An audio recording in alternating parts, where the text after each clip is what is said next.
안녕하세요 여러분. 바쁜 현대인들을 위해 대략 5분이라는 짧은 시간으로 하루의 뉴스를 간추려서 알려주는 5분 순삭 호주 뉴스TV의 이PD입니다.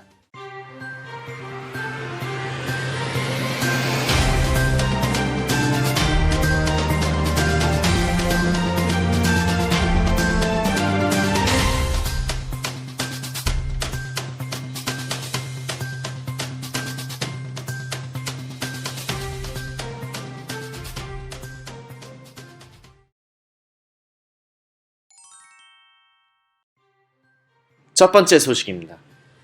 빅토리아 주정부가 이번 주말 열리는 제100회 멜버른 콕스플레이트 경마대회에 마주와 관계자 등 1000여 명 이상의 참여를 허용했다가 여론으로부터 큰 비난을 받고 있습니다.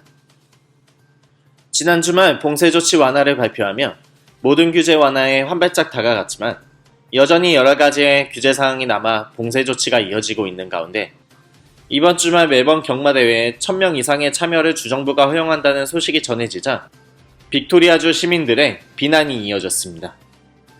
화요일 오후 마틴 파쿨라 빅토리아주 경마장관은 이번 주 금요일 밤 열리는 경마대회와 토요일 열리는 콕스플레이트 경마대회에 기수, 운영진, 언론, 보안요원 외에도 500여 명의 마주 관계자들이 코비드 안전수칙에 따라 참석할 수 있도록 하겠다고 발표했습니다. 하지만 주말 경마대회 한 번에 1250명까지 참석이 가능하다는 소식이 전해지자 오랜 기간 동안 갖가지 규제사항으로 인해 불만이 쌓이고 쌓인 멜버른 주민들이 강하게 반발했습니다. 이렇게 강한 빅토리아주 주민들의 불만이 터져나오자 파쿨라 빅토리아주 경마장관은 최초 발표 3시간 만에 결정을 번복하고 사과를 하는 사태가 벌어졌습니다. 파쿨라 장관은 트위터에 글을 올리며 콕스플레이트의 일부 소유주들이 오도록 허용한 결정은 재개장 경로에 대한 작은 발걸음을 내딛고자 하는 바람 때문이었다고 밝혔으며 또한 이번 결정은 규제 완화 조치가 아직 남아있는 상태인데 만들어진 실수였다며 성난 여론을 잠재우려고 노력했습니다. I understand the anger and the disappointment of the Victorian community. I apologise for that. 하지만 야당은 이번 어처구니 없는 발표와 번복 사태에 코로나19 봉쇄 조치로 지칠 대로 지친 빅토리아주 시민들의 심정을 전혀 생각하지 않는다며 비난을 토해냈습니다. 특히 빅토리아주 야당 당수인 마이클 오브라이언은 트위터에 현 빅토리아주 정부를 겨냥하며 충격적인 사기 집단이라고 원색적인 비판을 하였습니다.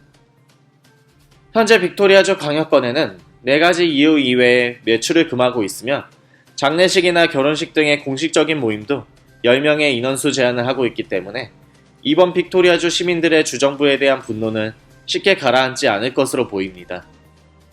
다음 소식입니다.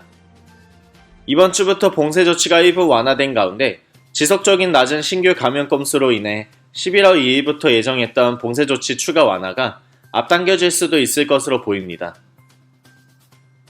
지난 주말 다니 앤드루스 빅토리아 주총리의 10월 19일과 11월 2일에 2번에 걸쳐서 봉쇄 조치 완화 계획 발표 이후에 계속되는 5명 이하의 낮은 신규 감염 건수로 기존 11월 2일에 예정되었던 완화 조치를 앞당겨 시행할 수도 있다는 가능성을 앤드루스 주총리가 브리핑을 통해 밝혔습니다.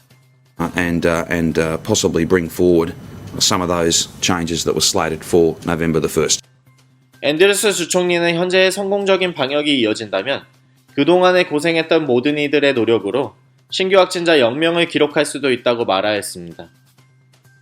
앤드루스의 발언대로라면 이번 주말에 있을 발표에서 추가적인 완화 조치가 이뤄질 것으로 기대되는 가운데 다만 이번 토요일에 있을 AFL 그랜드 파이널에 맞춰서 식당 등의 호스피털리티 업계를 오픈하는 일은 없을 것이라며 가능성을 배제하였습니다. I know what the footy means, whether your team's in the grand final or not. I know what that means, but it's very important that we see this thing off properly. 한편 이번 주 토요일에 있을 AFL 결승전에는 빅토리아를 대표하는 전통의 강호 리치먼드 타이거스와 질롱 캐치가 맞붙을 예정이지만 빅토리아주의 코로나19 2차 대유행으로 인해 사상 처음으로 개최지를 멜버른의 상징인 멜버른 크리켓 그라운드가 아닌 브리즈번의 더 가바로 변경한 데 이어 결승 당일에는 여전한 봉쇄 조치로 인해 펍이나 식당에서 맥주를 마시면서 친구나 다른 서포터스들과 자신들이 응원하는 팀을 응원할 수 없기에 빅토리아주 푸티 팬들의 불만이 이만저만이 아닐 것으로 예상됩니다. 이번 주말에 있을 주총리의 발표에서 어떤 완화 조치가 추가적으로 앞당겨지는지에 콕스플레이트 경마대회 해프닝과 AFL 그랜드파이널 기간의 여전한 봉쇄 조치로 성남 빅토리아주 시민들을 달랠 수 있을지 주목이 되고 있습니다. 다음 소식입니다.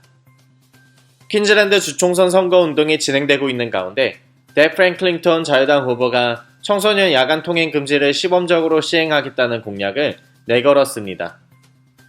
이번 뎁 프랭클링턴 자유국민당 당수의 공약은 퀸즐랜드주 북부에서 범죄가 통제 불능 상태가 배경이 되었다고 밝히며 이번 공약의 구체적인 내용은 14세 이하 청소년은 저녁 8시 이후, 15세에서 17세 사이 청소년은 밤 10시 이후 외출이 금지가 됩니다.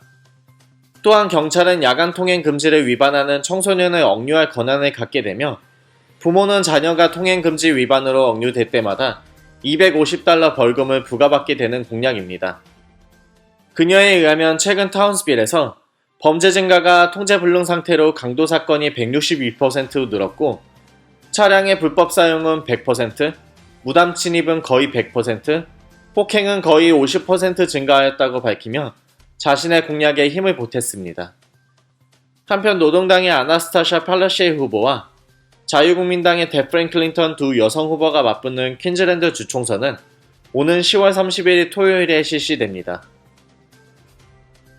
오늘 준비한 소식은 여기까지입니다. 시청해주셔서 감사합니다.